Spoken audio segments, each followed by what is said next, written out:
बच्चों, class 12th 22/12/2023 economics विषय का मॉक टेस्ट हुआ था। उसी का आंसर आपको इस वीडियो के माध्यम से बताऊंगा।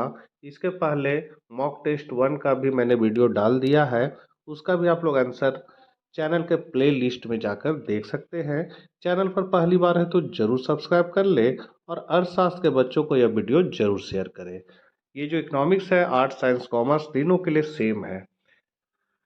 तो हम लोग क्वेश्चन को देखते हैं। सबसे पहला क्वेश्चन आपका है कि राष्ट्रीय आय में निम्नलिखित में किसे शामिल किया जाता है। तो राष्ट्रीय आय में क्या होता है, तो राष्ट्रीय आय जो होता है उसका फॉर्मूला होता है NY बराबर सिग्मा I बराबर 1 to N FYI। मतलब नेशनल इनकम जो है वो साधन आय, फैक्टर इनकम, साधन आय या कारक आय का योग होता है। तो यहाँ पर साधन आय कौन है, तो ये है लगान जो भूमि को मिलता है, मजदूरी जो श्रम को मिलता है, वेतन जो प्रबंध को मिलता है, ब्याज पूंजी को मिलता है और लाभ जो है वो साहसी को मिलता है। तो इसी को हम लोग कारक आय कहते हैं और इसी का जोड़ जो होता है वो राष्ट्रीय आय में होता है। तो यहाँ पर पहला का डी हो जाएगा। दूसरा क्वेश्चन है राष्ट्रीय आय का मापन निम्नलिखित में किस विधि से किया जाता है। तो राष्ट्रीय आय को मापने के लिए उत्पादन विधि, आय विधि, व्यय विधि तीनों का प्रयोग हम लोग करते हैं, इसीलिए इसका आंसर डी हो जाएगा। तीसरा है तृतीय क्षेत्र के अंतर्गत निम्नलिखित में कौन सी सेवाएं सम्मिलित है। तो खनन प्रकृति से जुड़ा चीज है तो ये प्राथमिक क्षेत्र में आ जाएगा। बी है आपका निर्माण, तो निर्माण जो है विनिर्माण या निर्माण जो होता है वो द्वितीय क्षेत्र का काम है। सी है संचार, तो संचार जो है वो आपका तृतीय क्षेत्र में आ जाएगा। चौथा है प्राथमिक क्षेत्र में निम्नलिखित में कौन शामिल है। प्राथमिक क्षेत्र मतलब जो प्रकृति से जुड़ा हुआ काम रहता है, तो यहाँ पर भूमि, वन और खनन तीनों प्रकृति से ही जुड़े काम है, इसलिए इसका आंसर हो जाएगा ये सभी। पांचवा है निम्नलिखित में किसके अनुसार मुद्रा वह है जो मुद्रा का कार्य करे। देखिए बच्चों, ये क्वेश्चन बहुत बार एग्जाम में आया है और बहुत इंपॉर्टेंट क्वेश्चन है, इसको आप लोग याद रखिएगा। हार्ले विदर्भ द्वारा ये कहा गया है, तो पांचवा का ए हो जाएगा। छठा है मुद्रा का कार्य है, तो मुद्रा किस काम में आता है, तो विनिमय का माध्यम मतलब लेन देन के काम में आता है।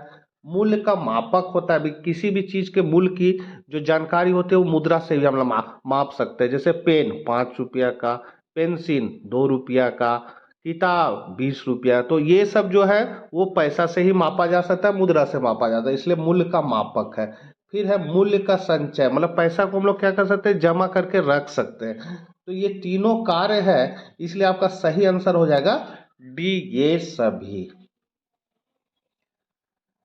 सातवां है जनता का बैंक कौन सा है। तो व्यावसायिक बैंक, केंद्रीय बैंक ए तथा बी दोनों, और यहाँ पर इनमें से कोई नहीं। तो जनता का जो बैंक होता है वो होता है व्यावसायिक बैंक या व्यापारिक बैंक।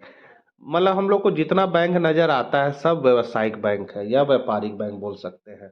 तो ये जनता का बैंक होता है। केंद्रीय बैंक जो है वो सरकार का बैंक होता है, तो यहाँ जनता का बैंक पूछा गया है, इसलिए व्यापारिक बैंक हो जाएगा। आठवां है एटीएम का पूर्ण रूप क्या है। ये भी क्वेश्चन बहुत बार एग्जाम में आया है, तो आपका सी हो जाएगा ऑटोमेटेड टेलर मशीन।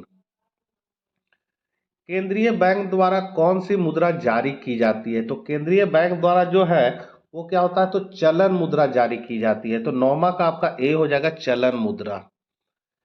10वां है केंद्रीय बैंक के निम्नलिखित में कौन से कार्य है। तो केंद्रीय बैंक का आपका काम है नोट निर्गमन का एकाधिकार, मतलब नोट बनाने का अधिकार केंद्रीय बैंक है, सरकार का बैंक होता है और विदेशी विनिमय कोषों का संरक्षक भी होता है। तीनों काम है इसका, इसलिए इसका आंसर हो जाएगा उपर्युक्त सभी।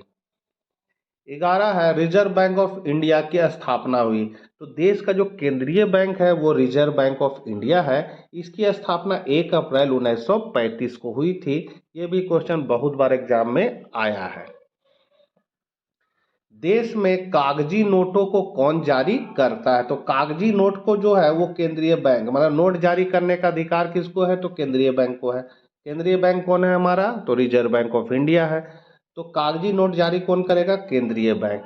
केवल 1 रुपया का जो नोट है वो आपका वित्त मंत्रालय, भारत सरकार का वित्त मंत्रालय जारी कर। अच्छा, अगला क्वेश्चन वही है, भारत में 1 रुपया का नोट कौन जारी करता है? तो यहाँ हो जाएगा आपका भारत सरकार का वित्त मंत्रालय जारी करता है। 13 का आपका बी हो जाएगा। ये भी क्वेश्चन बहुत बार आया है। फिर है भारत का वित्तीय वर्ष है, तो भारत का वित्तीय वर्ष क्या है? तो यहाँ हो जाएगा 1 अप्रैल से 31 मार्च को हम लोग एक लेखा वर्ष या वित्तीय वर्ष बोलते हैं। लेखा वर्ष भी बोल सकते हैं, वित्तीय वर्ष भी बोल सकते हैं। 15 है बजट की अवधि क्या होती है? तो बजट की जो अवधि होती है वो आपका वार्षिक होती है, मतलब 1 अप्रैल से 31 मार्च वार्षिक, 1 साल का। 16 है प्रत्यक्ष कर के अंतर्गत निम्नलिखित में किसे शामिल किया जाता है? तो प्रत्यक्ष कर में जो आयकर होता है, यहाँ आप लिखा गया, यहाँ हो जाएगा आयकर।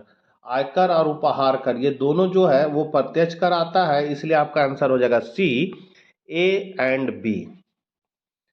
अब हम लोग लघुत्तरीय प्रश्नों को देखेंगे। 17 नंबर क्वेश्चन कहता है मुद्रा के प्राथमिक कार्य समझाए। तो मुद्रा के प्राथमिक कार्य दो है, पहला विनिमय का माध्यम और दूसरा है मूल्य का मापक। विनिमय का माध्यम, मुद्रा विनिमय के माध्यम के रूप में कार्य करती है, मतलब लेन देन में काम आती है। आधुनिक अर्थव्यवस्था का आधार विनिमय ही है और विनिमय का कार्य मुद्रा द्वारा ही किया जाता है। दूसरा है मूल्य का मापक, तो मुद्रा मूल्य मापक की इकाई का कार्य करती है। दूसरे शब्दों में कहा जा सकता है कि मुद्रा द्वारा मूल्य को मापा जा सकता है, मतलब किसी भी चीज की मूल्य जो निर्धारित होती है वो मुद्रा में ही निर्धारित होती है। 18 नंबर क्वेश्चन है सरकारी बजट की परिभाषा दे। तो बजट एक ऐसा प्रपत्र है जिसमें सार्वजनिक आय व्यय की एक स्वीकृत योजना है। साधारण शब्दों में बजट सरकार के एक वित्तीय वर्ष के दौरान होने वाली आय व्यय का ब्यौरा होता है। ब्यौरा यहाँ हो जाएगा ब्यौरा होता है। केंद्र सरकार बजट के माध्यम से देश को यह बताती है कि उसको किन मदों से आय प्राप्त होगी और किन मदों पर कितना खर्च करेगी। मतलब एक वित्तीय वर्ष में, मतलब 1 अप्रैल से 31 मार्च के अंतर जो भी सरकार का आय और व्यय होता है उसी का लेखा जोखा बजट कहलाता है। अगला क्वेश्चन है एक केंद्रीय बैंक के मुख्य कार्यों का वर्णन करें। केंद्रीय बैंक मतलब देश का केंद्रीय बैंक कौन है? तो रिजर्व बैंक ऑफ इंडिया है और इसकी स्थापना 1 अप्रैल 1935 को की गई थी। इसका मुख्य काम है नोट निर्गमन का एकाधिकार, मतलब पैसा छापने का अधिकार केंद्रीय बैंक को ही है। वर्तमान समय में संसार के प्रत्येक देश में नोट छापने का एकाधिकार केवल केंद्रीय बैंक को ही प्राप्त होता है।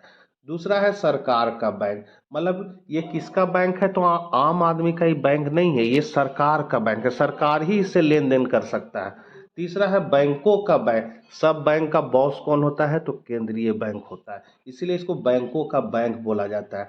केंद्रीय बैंक देश के अन्य बैंकों के लिए बैंक का कार्य करता है। केंद्रीय बैंक का अन्य बैंकों के साथ लगभग वही संबंध होता है जो एक साधारण बैंक का अपने ग्राहकों के साथ होता है। मतलब जैसे ग्राहक का संबंध बैंक के साथ है, उसी तरह व्यवसायिक बैंक को यदि पैसा का जरूरत होगा तो वो लेन देन किससे करेगा? केंद्रीय बैंक से करेगा, इसीलिए वह बैंकों का बैंक कहलाता है। फिर है अंतिम ऋणदाता। केंद्रीय बैंक जो है वो अन्य बैंकों के लिए अंतिम ऋणदाता के रूप में भी काम करता है। मतलब व्यवसायिक बैंक को पैसा की जरूरत होगा तो वो ऋण किससे लेगा उधार? तो वो केंद्रीय बैंक से लेगा, तो अंतिम ऋणदाता केंद्रीय बैंक कहलाता है। तो बच्चों ये थे कुछ महत्वपूर्ण क्वेश्चन और आज के मॉक टेस्ट का आंसर। आशा करते हैं वीडियो आपके लिए उपयोगी होगा। चैनल पर पहली बार है तो जरूर सब्सक्राइब कर लें। मिलते हैं नेक्स्ट वीडियो के साथ। Bye bye.